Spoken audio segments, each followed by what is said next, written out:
The roads were empty, quiet in that kind of eerie way only small towns get after midnight.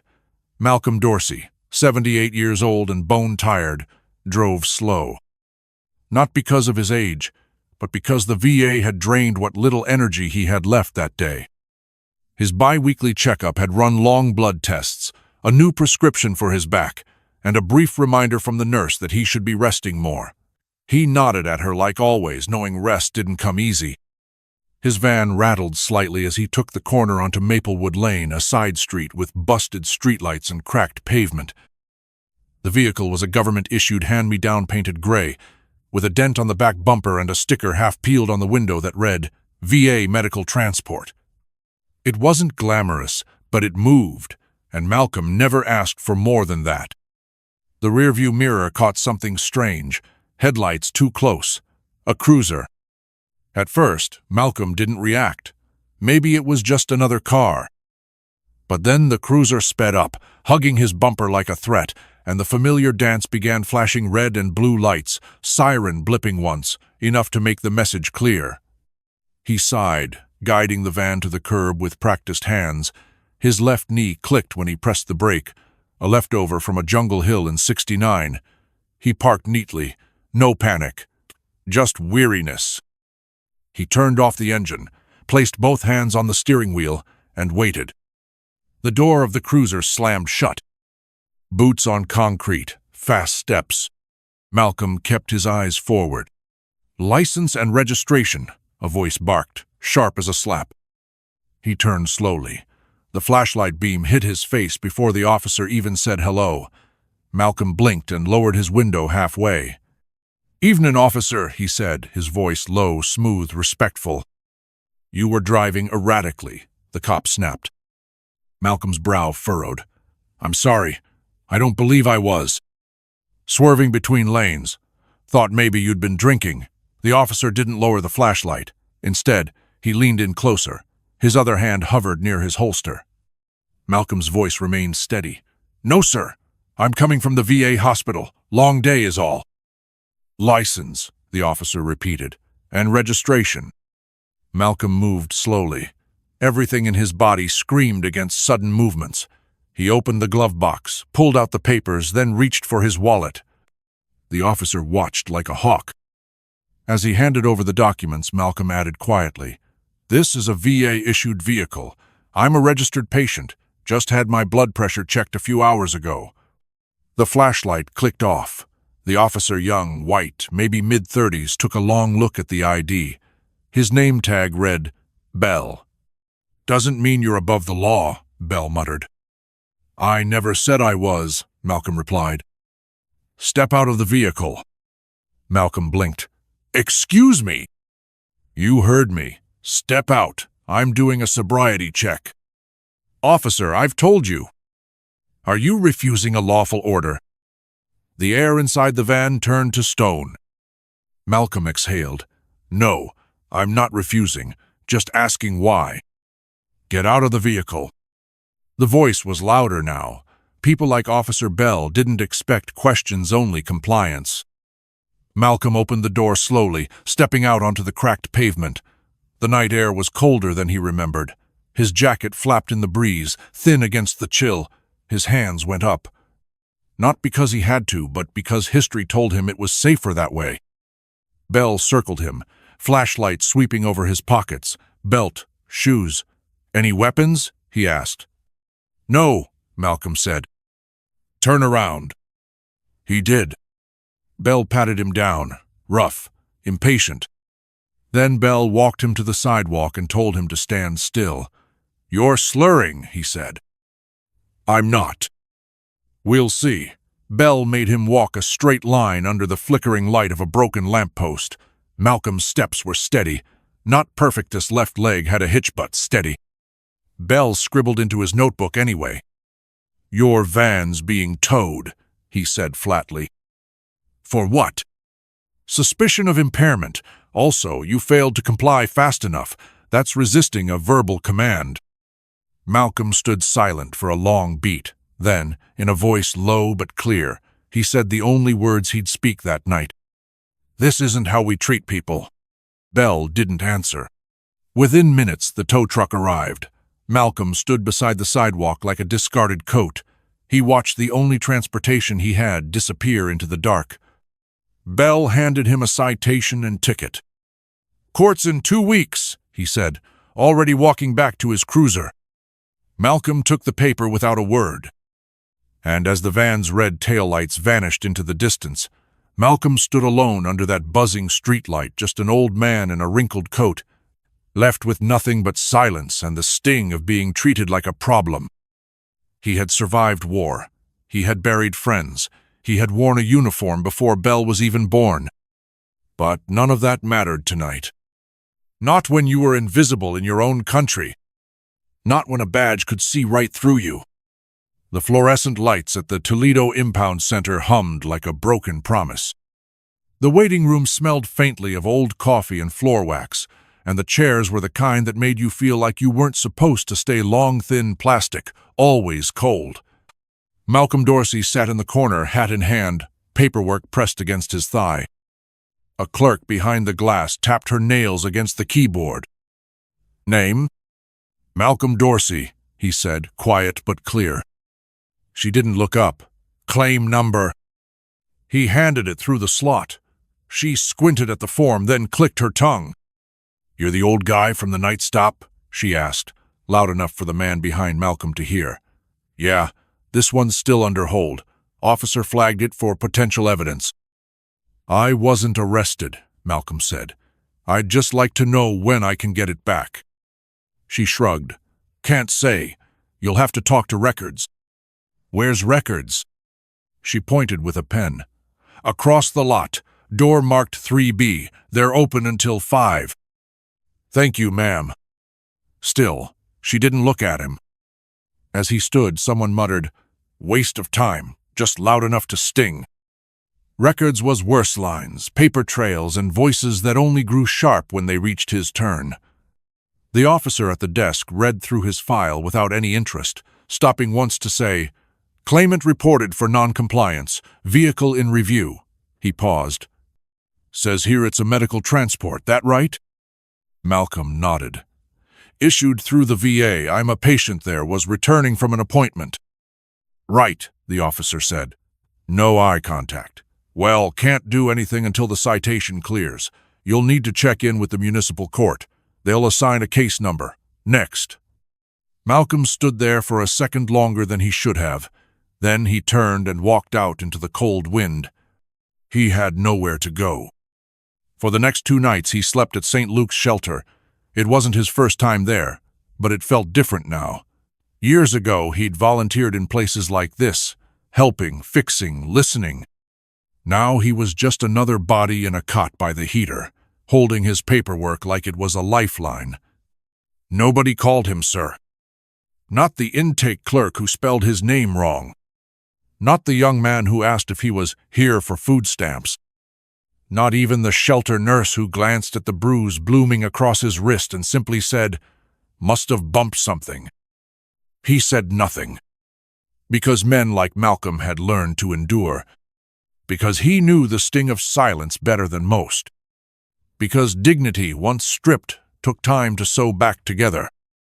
On Monday morning, Malcolm found himself sitting across from a woman named Ava Tran in a narrow office at the Legal Aid Annex downtown.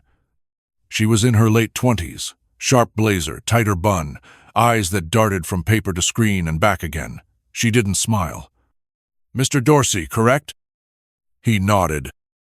"I've been assigned your case pro bono, misdemeanor citation for resisting verbal command, and a vehicle impound. Looks like a routine review hearing. Shouldn't take more than 15 minutes. Her voice was practiced, efficient. Malcolm waited for her to finish, then quietly reached into his folder and slid over the impound statement. Her eyes flicked down. "Medical transport?" "Yes, ma'am. I just left the VA." She tapped her pen against her notepad. "Any medical documentation to prove that?" "In the envelope." She scanned the papers without reading too deeply, then glanced up and paused. That's when she noticed his wrist. "Is that from the stop?" "I reckon it is," he said. "Did you resist?" "No. I asked him why I was being pulled out of my van." Ava leaned back slightly. "Did he give you a reason?" "Said I was driving funny, but I wasn't, just tired." "You have any record?" "No, ma'am. I served in the Army, Vietnam, back when things didn't make sense." There was a pause of barely a breath, but long enough for Ava to look at him again. Really look. "You served?" He nodded. She flipped through the folder again. One paper caught her attention. A brief note from the VA nurse describing his condition, service history, and a mention of chronic joint pain. No one had circled it. No one had cared. Ava closed the folder. "Why didn't you say something when he pulled you over?" Malcolm met her eyes. His voice came low, nearly a whisper, but not weak. "I've been quiet all my life," he said. A pause. "Maybe too quiet." Ava didn't speak. She just sat there, pen resting in her hand, letting those words settle. The man in front of her wasn't some reckless driver trying to escape a fine. He was a veteran calm, worn down, and far too used to being overlooked. She cleared her throat. "Mr. Dorsey, I'm going to file for a full review, and I'm going to request the body cam footage." Malcolm gave her a small nod. "Thank you," he said, voice even. This time, she looked at him squarely. "Don't thank me yet," she replied. "Let's see if this system remembers how to treat people." The VA Medical Center didn't look like much from the outside. Beige bricks, rust-stained gutters, a flag that barely moved in the weak Ohio wind. But inside there was a quiet rhythm, wheelchairs gliding through hallways, soft greetings between nurses and patients, and a kind of reverence that came not from grandeur, but from respect for those who'd given something they couldn't take back. Ava Tran didn't normally do site visits, but something about Malcolm Dorsey lingered with her long after their meeting. It wasn't just the bruise on his wrist or the steadiness of his voice. It was the way he had said, "Maybe too quiet." It gnawed at her in a way few cases ever did. She walked up to the reception desk. "I'm here about a patient, Malcolm Dorsey. I'm his legal rep." The nurse behind the glass, an older black woman with gray curls tucked under a head wrap, gave her a knowing look. "Mr. Dorsey's not in today, but you can speak with Nurse Carmen. Been with him for years." Ava was led down a hallway to a side room where Nurse Carmen was finishing notes on a tablet. She looked up, surprised, when Ava knocked lightly. "You're not family," she said, not unkindly. "I'm not," Ava admitted. "I'm his court-appointed lawyer. I need some information. Off the record, if that's okay." Carmen studied her for a moment, then nodded. "Sit down." Ava pulled out a legal pad. "Can you tell me about Mr. Dorsey's history?" "You mean his health?" "I mean, all of it." Carmen set the tablet down. "Malcolm's been coming here for over a decade. Quiet as rain. Doesn't complain. Doesn't ask for much. Served in Vietnam infantry. Twice wounded. Took shrapnel in the leg and refused to be airlifted until his squad got out first." Ava blinked. "That's not in the court file." "Of course it isn't." Carmen smiled faintly. "People like Malcolm, their stories don't travel unless someone carries them." Ava leaned forward. "Has he ever mentioned it?" "Never. He doesn't talk about the war. Talks about jazz, fixing radios, this garden he's building behind his apartment for the neighborhood kids, but not war." "Why?" "Because he didn't come back with a need to be praised. He came back trying to find peace. That's how you know the ones who've really seen things they don't need to prove it." Ava sat still for a moment, then she asked, "Do you know if he has any military honors?" Carmen stood, walked to a file drawer, and pulled out a sealed folder. She handed it over. Inside, discharge documents, medical notes, and a faded photocopy of 2 citations sewn for the Purple Heart, another for the Silver Star. Ava felt something rise in her throat. She whispered, "They treated him like a criminal." Carmen placed a hand gently on Ava's shoulder. "That's the part that never changes." Back at her office, Ava opened her laptop and filed a request for the body cam footage from Officer Bell's department. The reply came back within hours. No footage submitted for the incident. She frowned. That was a problem. Bell was required to activate and upload his body cam after every stop, but either he hadn't worn it or he didn't want it seen. But there was one more angle. Ava called a contact at the Department of Transportation. "I need street cam footage from the intersection of Maplewood and Threerd last Wednesday between 11:40 and 12:10 a.m. The voice on the other end said, "That's a private station corner, gas station. Might be archived, might not. Want me to check?" "Yes, please." 3 hours later, she had it. The footage was grainy, black and white, time-stamped. No audio, but clear enough. There was Malcolm's van, pulling over calmly. There was Officer Bell's cruiser stopping behind it. The video showed the officer's approach, the way he yanked the door open without warning, the way Malcolm stepped out with hands visible, not once making a sudden move. Bell's posture was unmistakably aggressive. His hand hovered by his holster. Malcolm's frame stood still. Cooperating, calm. Even on a silent video, the imbalance was loud. Ava sat back in her chair, heart pounding not from rage, but from the clarity of it. The injustice wasn't subtle, it was routine, and that was the part that cut deepest. She picked up her phone and dialed the Internal Affairs Division. "This is Ava Tran, attorney of record for Mr. Malcolm Dorsey. I have visual evidence of a stop that may involve excessive force, unlawful search, and failure to follow procedure. I'd like to request an immediate review. Do you have any supporting materials?" "Yes. Surveillance footage from a private gas station. No body cam was filed by the officer in question." "What's the officer's name?" "Travis Bell." A long pause. "We'll open a file," the voice finally said. "You'll be contacted." Ava hung up, then stared at her notes. She drew a single line beneath Malcolm's name. Under it she wrote, "He didn't want revenge. He wanted to be seen." By sunset, the civil complaint was filed. Charges: unlawful stop, abuse of authority, violation of federal protections for disabled veterans, use of intimidation during non-criminal procedure. Attached: VA service records, surveillance footage, a statement from Nurse Carmen, medical notes on the bruise. And at the bottom of the complaint, Ava wrote, "The badge does not erase the obligation to see the humanity in others." The Toledo Police Department locker room smelled of sweat, bleach, and too many unchecked egos. Officer Travis Bell sat on the bench near his locker, laughing as he tied his boots.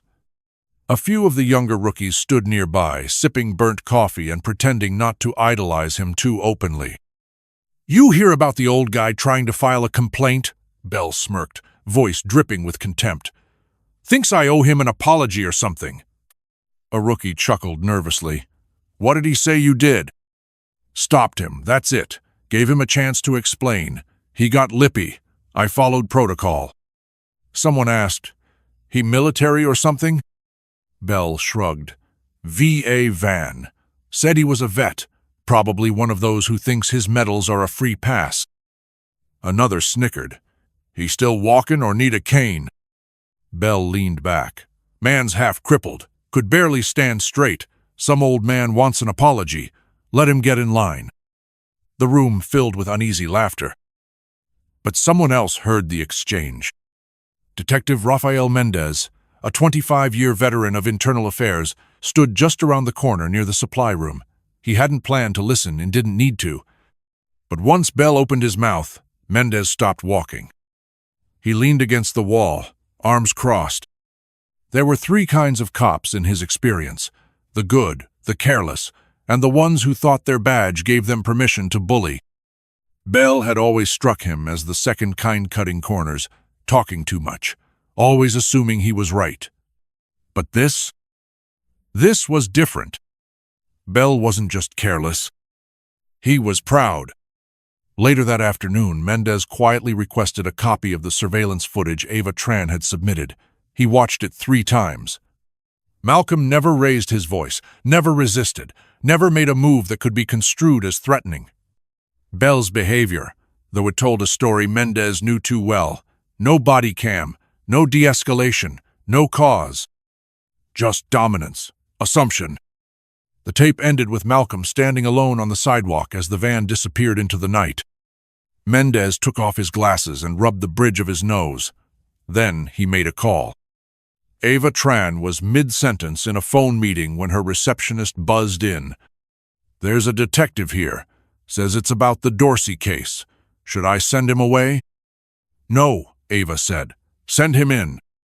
Detective Mendez entered with a polite nod. Early 50s, Latino, clean-shaved, dark suit, someone who didn't waste words. "I've reviewed the footage," he said as he sat. "I'd like to speak with your client. Alone, if possible." "I'll need to be present," Ava replied. Mendez considered. "Fine, but I'm not here to intimidate. I'm here because I think you're telling the truth." They met Malcolm at the community center that afternoon. He was helping fix a broken water heater in the basement, sleeves rolled up, oil on his knuckles. "You're the detective?" Malcolm asked, not startled, not impressed. "I am," Mendez said.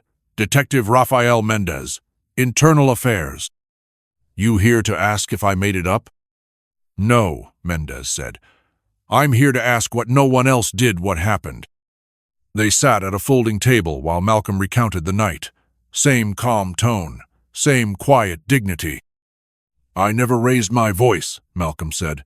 "I kept my hands where he could see. I didn't even ask to be let go, I just asked why." "Did he ever explain?" Malcolm shook his head. "No, just barked louder." Ava watched Mendez's face as Malcolm spoke. He wasn't taking notes. He was listening. Really listening. When Malcolm finished, Mendez tapped the table once with his finger. "Thank you for everything you've done." Malcolm raised an eyebrow. "Wasn't looking for thanks." "I know," Mendez replied. "That's why you deserve it." That evening, long after the precinct emptied, Mendez sat alone in the file room. The air was stale, the lights dim. He typed Bell Travis into the disciplinary database and leaned back as the records loaded. There wasn't much at first, no formal reprimands, no suspensions, but there were whispers. A complaint from 2019. Unprofessional language during stop involving elderly male, closed due to insufficient evidence. An internal memo from a shift commander in 2020. Pattern of escalating low-risk stops, needs observation. A flagged report from a new recruit who'd quit after 3 months. Toxic environment. Officer Bell frequently mocks elderly citizens, laughs about making them nervous. No smoking gun, but smoke. Too much smoke. Mendez closed the folder and stared at the screen.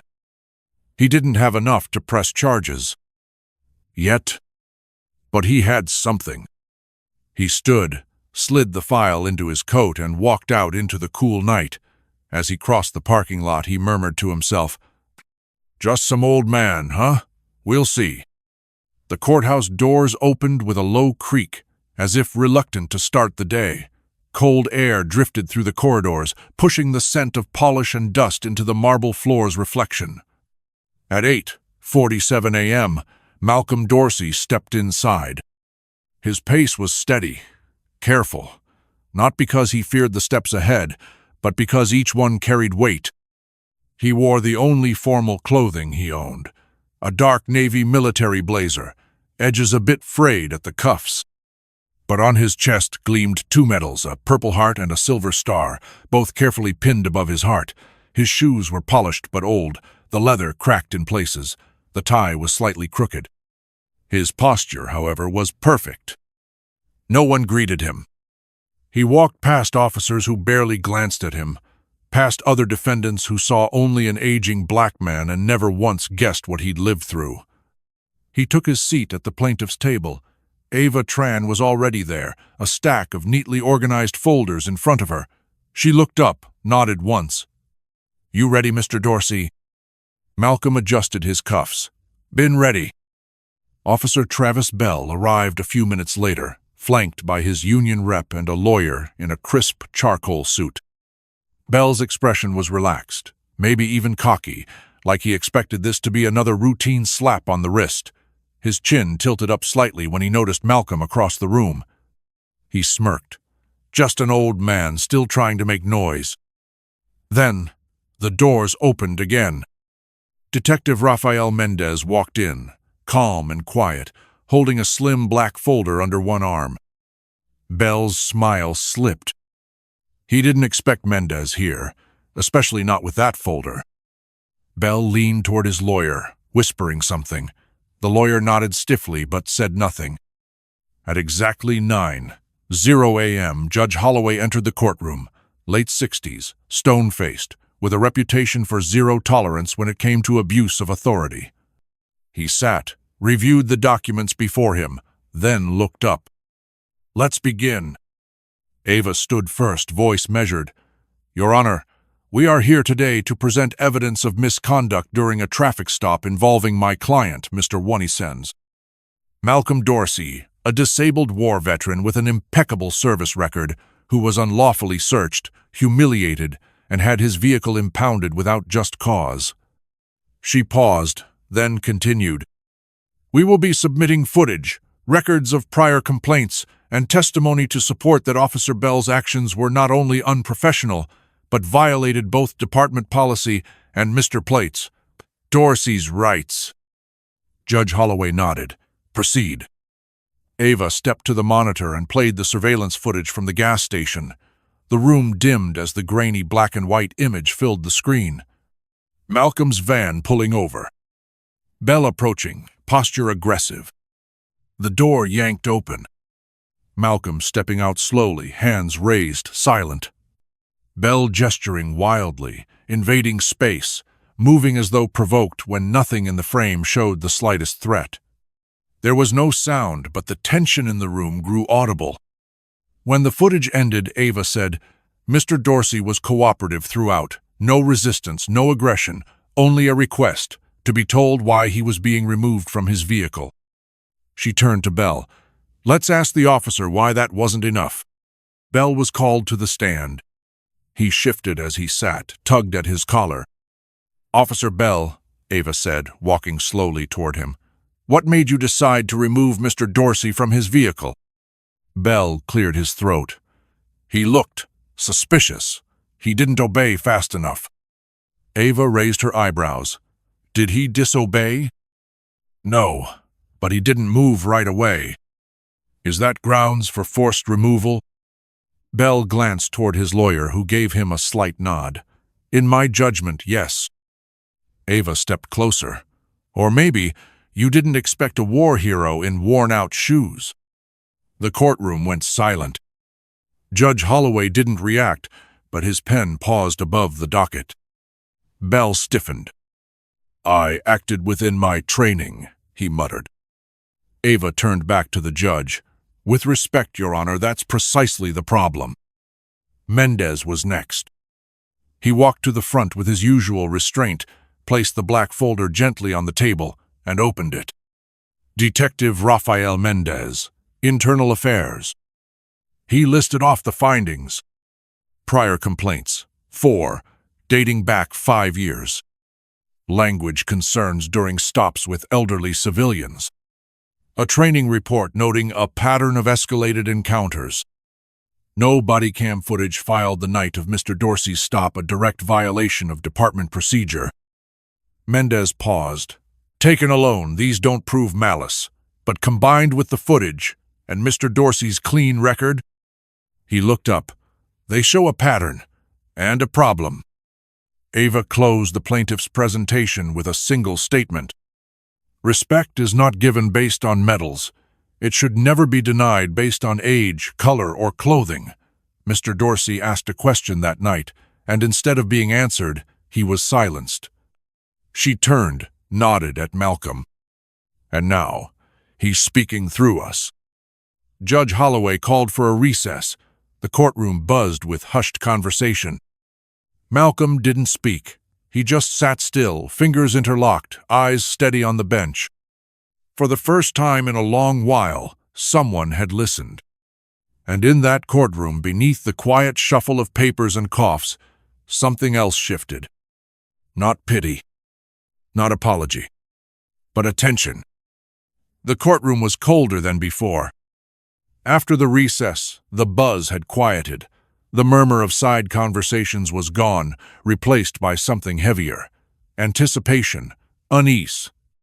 Even Officer Bell sat differently now. His shoulders weren't as square. His fingers tapped against the side of his pant leg, rhythm quick, like a man who just realized the floor beneath him wasn't as solid as it once felt. Detective Rafael Mendez returned to the stand with the same quiet composure. No theatrics, just the facts, the kind that didn't shout but landed like weight dropped in still water. "Detective," Judge Holloway began, "you may continue." Mendez flipped open his folder. "Following my review of Officer Bell's service file, I identified 7 civilian complaints in the past 5 years. 5 of those came from citizens over the age of 65. In each case, the language described mirrored what occurred with Mr. Dorsey's abrupt commands, aggressive tone, unnecessary escalation." Bell's lawyer stood. "Your Honor, none of those complaints led to formal disciplinary action." "Correct," Mendez said calmly, "because none were pursued. Some were quietly closed. Others were marked unsubstantiated before a full review was conducted. Internal handling, no external scrutiny." He let that hang a moment. In one complaint, the officer allegedly referred to an elderly Hispanic man as slow and suspicious by default. Another said he accused a 73-year-old woman of faking shortness of breath just to avoid a citation. A few people in the gallery shifted uncomfortably. Mendez continued, "Mr. Dorsey's case is the only one with video evidence, the only one where the silence broke." The judge's eyes narrowed. "And the body cam?" Holloway asked. "Never submitted," Mendez answered. "Officer Bell violated department policy. By protocol, the body cam must be active during all stops and filed at the end of shift. He ignored both steps. Whether it was deliberate or not, it withheld crucial context." Bell's lawyer objected. "Speculation." But the judge waved it off. "Noted. Overruled." Then the judge looked down at his papers, but his voice, when he spoke again, was different, tighter, stripped of neutrality. "There's a difference," Holloway said, "between discretion and disregard. This courtroom doesn't exist to babysit authority. It exists to hold it accountable." Silence followed. Ava stood and requested permission to call Malcolm Dorsey to the stand. The judge granted it without hesitation. Malcolm rose slowly.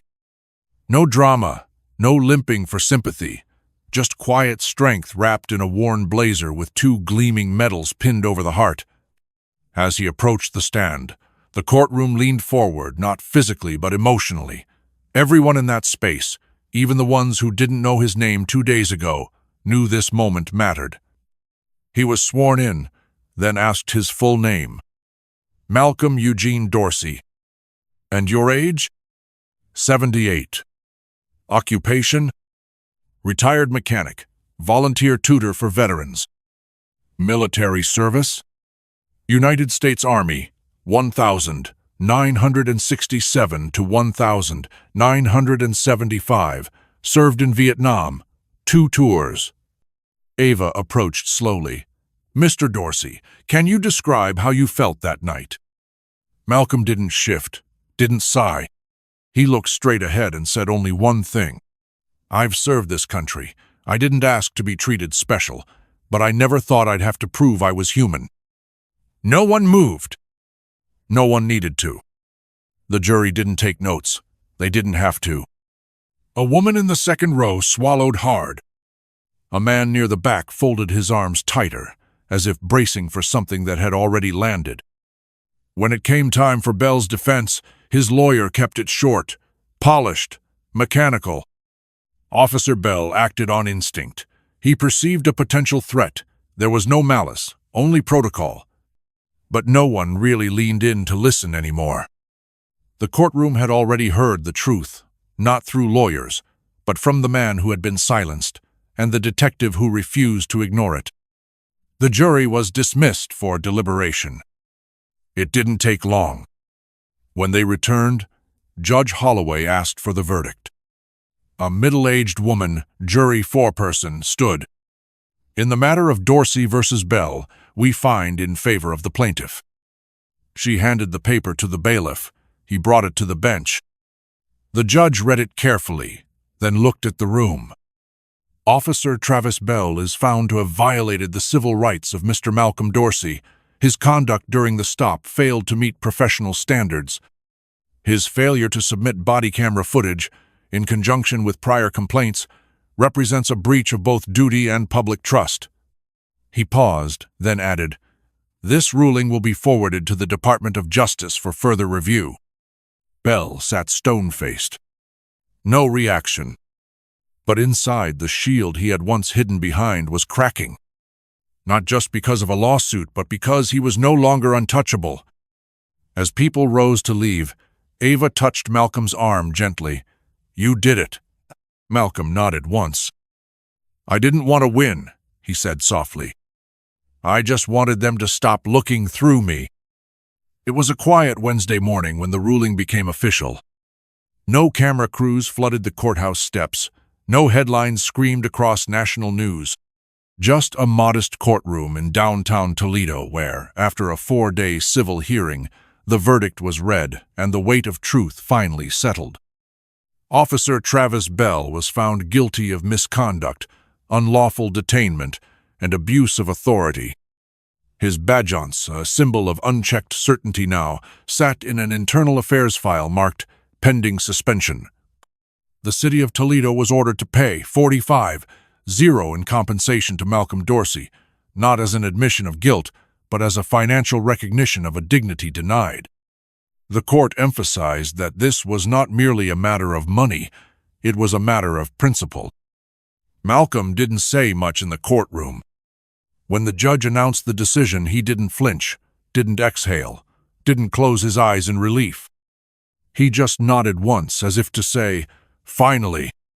As people stood and filtered out, some shaking their heads, others offering Ava quiet words of congratulations, Malcolm remained seated, hands resting gently in his lap. His medals caught a final gleam of sunlight before he rose. Ava reached for her briefcase. "They might ask you to speak outside," she said softly. "I'll speak if they listen," Malcolm replied. Outside, a few local reporters waited by the steps, scribbling in small notepads, cameras slung over their shoulders. Nothing national, nothing flashy, just community journalists trying to cover a story that had begun as a routine stop and had ended up rattling the foundation of public trust. Malcolm exited slowly, Ava at his side. Bell was nowhere in sight. One reporter stepped forward, microphone outstretched. "Mr. Dorsey, can you share how you feel about today's outcome?" Malcolm paused on the bottom step. His eyes scanned the faces in front of him. Young, curious, distracted, maybe sincere. He reached into his pocket and pulled out a small silver key, the one to his returned van. He looked at it a moment, then he spoke. "Respect isn't a gift, it's a mirror. If you can't see the person in front of you, maybe it's time to look at yourself." The cameras clicked. But Malcolm didn't linger. At the city impound lot later that afternoon, Malcolm walked the narrow path between 2 rows of fenced-in vehicles. The lot manager met him at the gate, a clipboard in hand. "You're here for the VA van?" "Yes," Malcolm replied. "It's been cleaned, tanks full. City said that was part of the settlement." Malcolm gave a polite nod.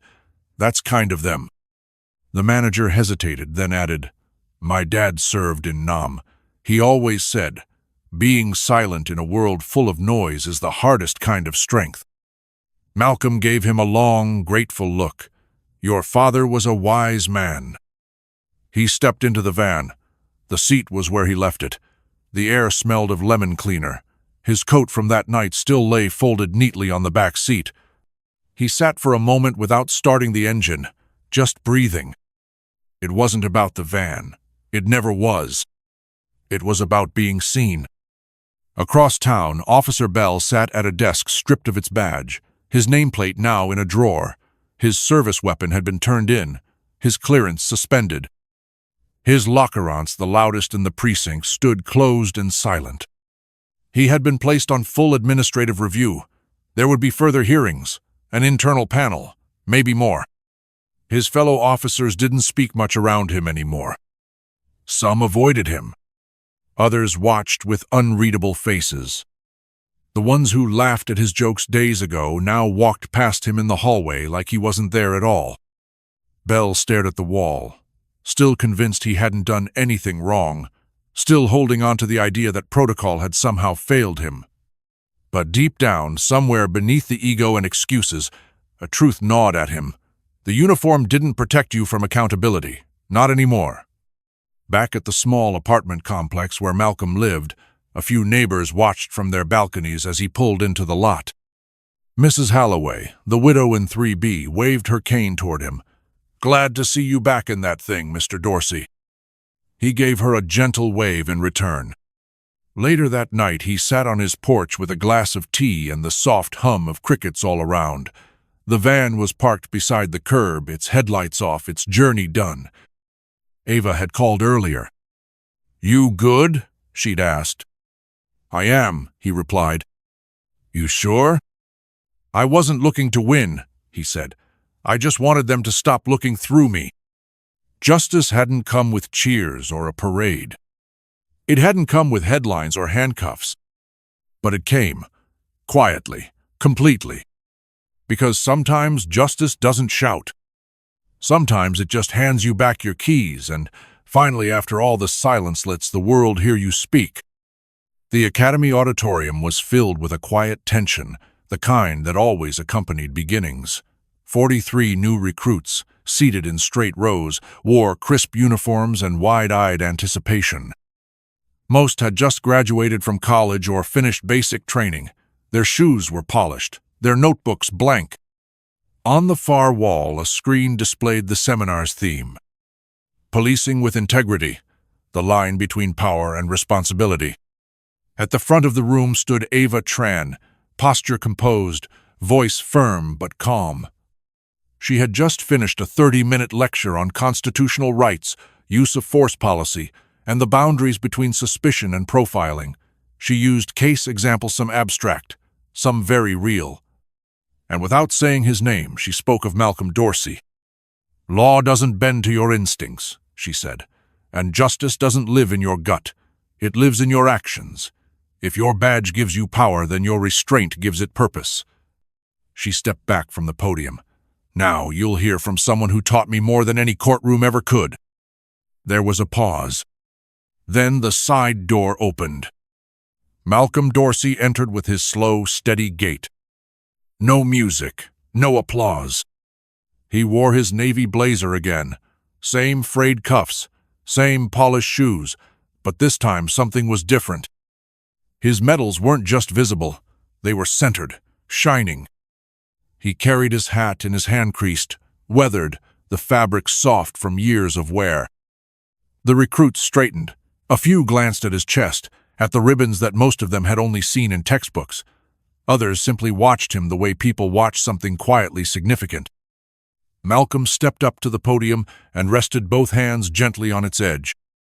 He didn't smile, didn't pace. He looked at them as if he could see them 10 years from now, older, wiser, maybe a little hardened. He spoke not like a lecturer, but like a man folding truth into memory. "You all wear a uniform now," he began. "I wore one too, long ago. Different color, different battlefield." He paused. "But the weight, it's the same." He looked out at them, letting the silence settle. "You're going to be sent out there and told to make decisions fast. You'll be told that hesitation is weakness, that you have to assert control, that fear justifies force." His voice stayed calm, not accusatory, not emotional, just steady. "But I want you to remember something. Control is not the same as respect, and fear is not the same as justice." A few recruits shifted in their seats, suddenly stiller. Malcolm adjusted his blazer with a quiet dignity. "Some weeks back, I was pulled over for doing nothing wrong. Not the first time, probably won't be the last. The officer didn't ask who I was, didn't ask where I was coming from. He just saw an old man in an old van, and that was all he needed. He let those words hang. I didn't raise my voice, I didn't run, I didn't reach, I didn't resist, and I still ended up on the curb. A hush fell heavier over the room. And all I kept thinking after all I've seen, after all I've done, was this: why do I still have to prove I'm human? A few heads dropped. He didn't say it to guilt them, he said it to wake them. To you, the badge may feel like armor, he said, holding up a finger. But to the person you're stopping, it might look like a threat. You can't change what it means to others, but you can choose what it means through you. His voice softened, like a quiet note in a hymn.